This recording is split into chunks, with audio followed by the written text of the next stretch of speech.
Hi, this is Aunt Kim in quarantine. I figured I'd jump on the bandwagon since everybody else is teaching me how to do things. I wanted to teach you how to make a gluten-free cake. So what I do is I typically take out all my ingredients first with the measuring spoons, measuring cups, take it all out, and I start to create. I put my recipe is right here. I use my little bag clips to hold it up. And what we want to do is we're going to combine the sugar, the eggs, and the oil. So the sugar is 1.5 cups. So here's the sugar. And I guess since I've been doing this long enough, I can figure out where the halfway point is. I do 1 cup, and then I do the other half. So I've got 1.5 cups of sugar, and then I'm going to do, as I go, I usually just put my ingredients away so it looks less cluttered. I'm going to do 2 eggs. They're out, so they're at room temperature. Sorry for that noise. Sounded like church bells. Alright, we've got 1 egg, and there's 2 eggs. If you're not really good with eggs, you might want to dump them into a little bowl first. And yeah, I wash my hands a million times, so you'll see that. Okay, so we're going to do the sugar, the eggs, and the oil. So I have my oil over here. And I need 1/2 cup of oil. Just wash my other measuring cup. And like I said, get everything ready. It makes it a lot easier.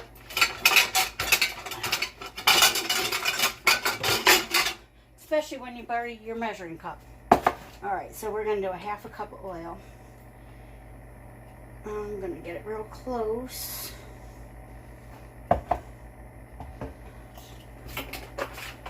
And I need a little bit more. I typically use canola oil. I did have to buy a little vegetable oil. Being in quarantine, you pretty much get what you get when you go to the supermarket. So we're going to put that oil in. Well, at least I had my mixer out. So we're going to take that.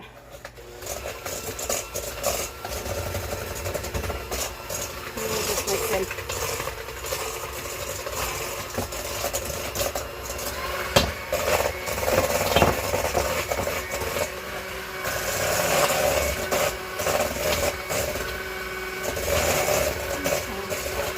I just like to get that nice and mixed together, and it should have the yellow of the egg look.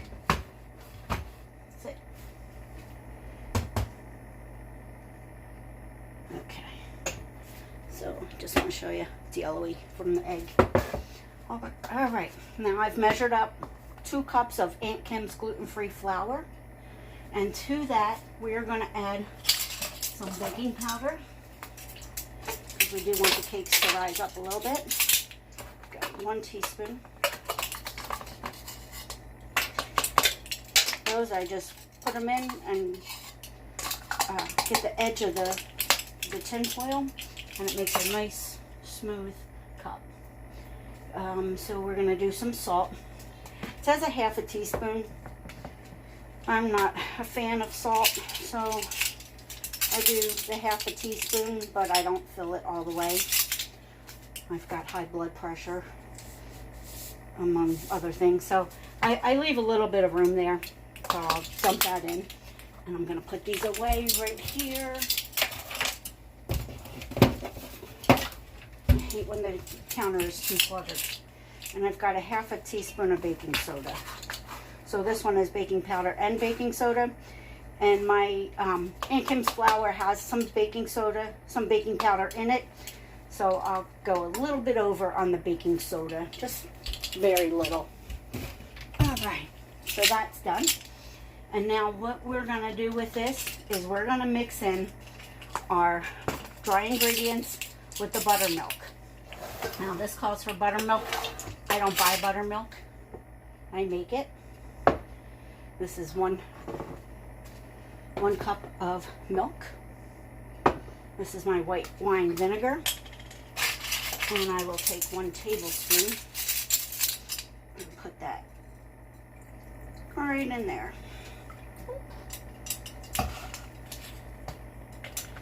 So that has to sit for a minute anyway. Let's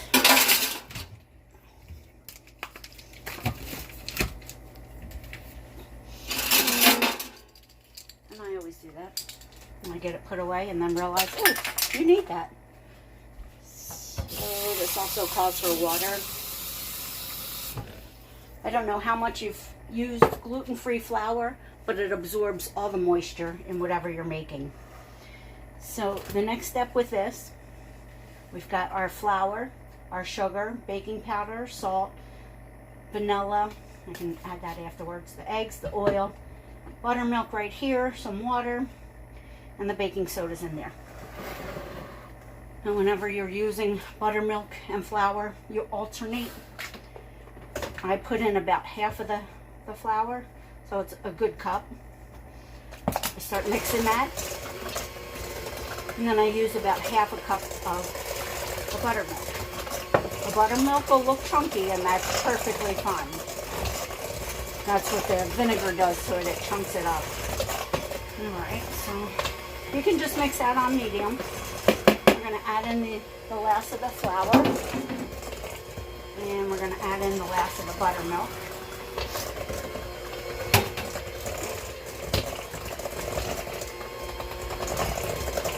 This is where it starts to get pretty thick because the gluten-free flour is just absorbing the moisture. So this is, we're just going to do 1 teaspoon of vanilla. This cake doesn't even need vanilla, it just tastes so good. And now, if you can see this, it's a little thick. So what we're going to do, we're going to water it down a little bit.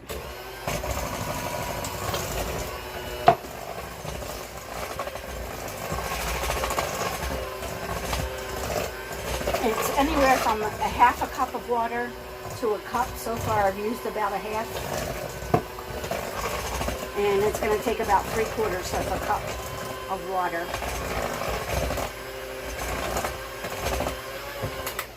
So you want to make it so when it comes out, it's runny.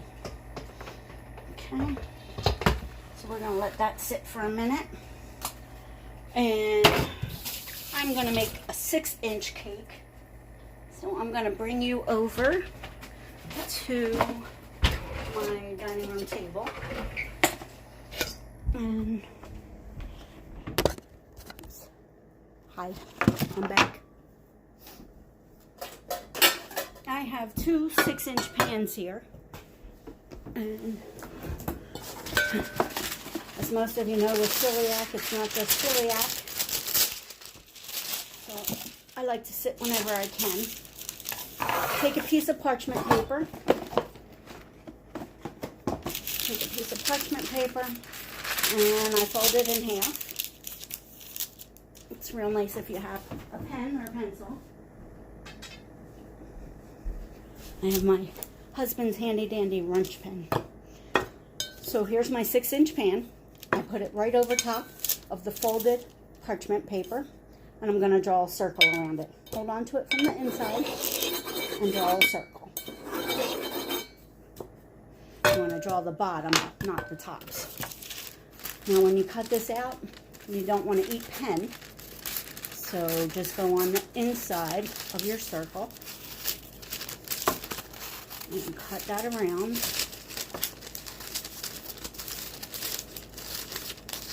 This helps to make it not stick. Nothing worse than baking a cake and it's all stuck on the pan. We make our life easy. Alright, so then we put those at the bottom and they're just in the pans now. And we're going to go back into the kitchen. Scary face. so now I have the two pans right here, and we're gonna, you always want to spray them down a little bit. Let's start the oven. I always bake at 350. 350, it's just a good temperature for baked goods. You can monitor them. It's not like a quick bake where it's gonna burn all up. So if you have it at a nice 350, you should be good. All right, now from my sister, some nice new spatulas. She bought me the shirt too.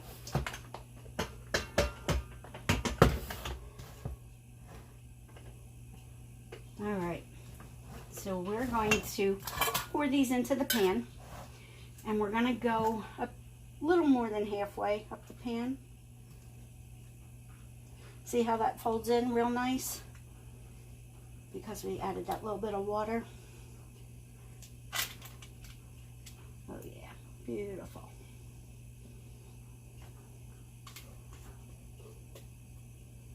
A little bit more on that one. And I am messy. Messy Marvin. But it's okay. Because I wash my hands a million times anyway. Alright. So as you can see, they're both filled. Not quite to the top. And just a little bit more than halfway. So as soon as the oven goes off and tells us that we're ready, we're going to bake those for about 35 minutes. And come out with some really good cake. I'll be right back with you.